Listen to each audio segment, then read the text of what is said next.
ஐக்கிய அரபு அமீரகத்தில் இவ்வாரம் இடம்பெற்ற முக்கிய செய்திகளின் தொகுப்பை இந்த காணொளியில் விரிவாக பார்க்கலாம். துபாய் குடியிருப்பாளர்களுக்கு ஒரு மகிழ்ச்சியான செய்தி வெளியாகியுள்ளது. துபாய் மின்சாரம் மற்றும் நீர் ஆணையம் அதாவது தீவா வாடிக்கையாளர்களுக்கான செக்யூரிட்டி டிபாசிட் ரீஃபண்ட் செய்யும் காலத்தை அதிரடியாக குறைத்துள்ளது. இதற்கு முன்பு 4 நாட்கள் வரை எடுத்துக்கொண்ட இந்த செயல்முறை தற்போது வரும் 8 நிமிடங்களுக்குள் முடிக்கப்படுகிறது.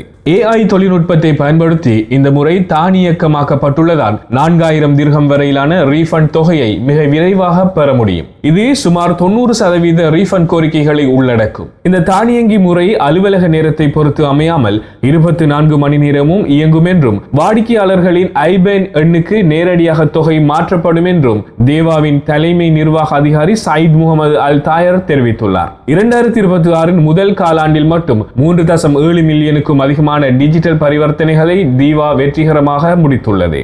துபாயின் போக்குவரத்து மற்றும் வாழ்க்கை முறையில் அடுத்த பெரும் மாற்றத்தை கொண்டு வர ப்ளூ மற்றும் கோல்ட் மெட்ரோ பாதைகள் தயாராகி வருகின்றன. 30 கிலோமீட்டர் நீளமுள்ள ப்ளூ லைன் 9 மாவட்டங்களை இணைப்பதோடு 2040 ஆண்டுக்குள் 10 லட்சம் மக்கள் வசிக்கும் பகுதிகளுக்கு சேவை வழங்கும். அதேபோல் 42 கிலோமீட்டர் நீளமுள்ள கோல்டு லைன் 15 முக்கிய பகுதிகளை இணைத்து சுமார் 15 லட்சம் மக்களுக்கு பயன்படும். இதன் மூலம் Dubai creek harbour, silicon oasis, international city மற்றும் மிர்தீப் போன்ற பகுதிகளில் ரியல் எஸ்டேட் மதிப்பு மற்றும் தேவை அதிகரிக்கும் என எதிர்பார்க்கப்படுகிறது. மேலும் இந்த மெட்ரோ விரிவாக்கம் சாலைகளில் போக்குவரத்து நெரிசலை சுமார் 20% வரை குறைக்கும் என்று கணிக்கப்பட்டுள்ளது. 2040 நகர்ப்புற திட்டத்தின்படி 55% குடியிருப்பாளர்கள் பொது போக்குவரத்து நிலையங்களுக்கு 800 மீட்டர் தொலைவுக்குள்ளேயே வசிக்கும் வகையில் இந்த திட்டங்கள் வடிவமைக்கப்பட்டுள்ளன. இந்த ஆண்டு கோடைக்கால விடுமுறைக்கு திட்டமிடும் அமீரக குடியிருப்பாளர்கள் தங்கள் பட்ஜெட்டை சற்று உயர்த்த வேண்டியிருக்கும். காரணம், பயண முகவர்களின் தகவல் படி விமான கட்டணங்கள் மற்றும் டூர் பேக்கேஜ்கள் கடந்த ஆண்டை விட 20 முதல் 30% வரை அதிகரிக்கக்கூடும். அதிக தேவை, நீண்ட விமான பாதைகள் மற்றும் பிராந்திய சூழல்களால் ஏற்படும் செயல்பாட்டு செலவுகள் ஆகியவையே இந்த உயர்வுக்கு காரணமாக கூறப்படுகின்றன. உதாரணமாக, கடந்த ஆண்டு 2600 திர்ஹமாக இருந்த காகசஸ் நாடுகளுக்கான பேக்கேஜ்கள் தற்போது 3500 திர்ஹமாக உயர்ந்துள்ளன. இருப்பினும் ஐரோப்பிய நாடுகளுக்கான விசா அப்பாயின்மெண்ட்கள் தற்போது தாராளமாக தரப்படுவதால் மக்கள் முன்கூட்டியே திட்டமிட இது ஒரு நல்ல வாய்ப்பாக காணப்படுகின்றது.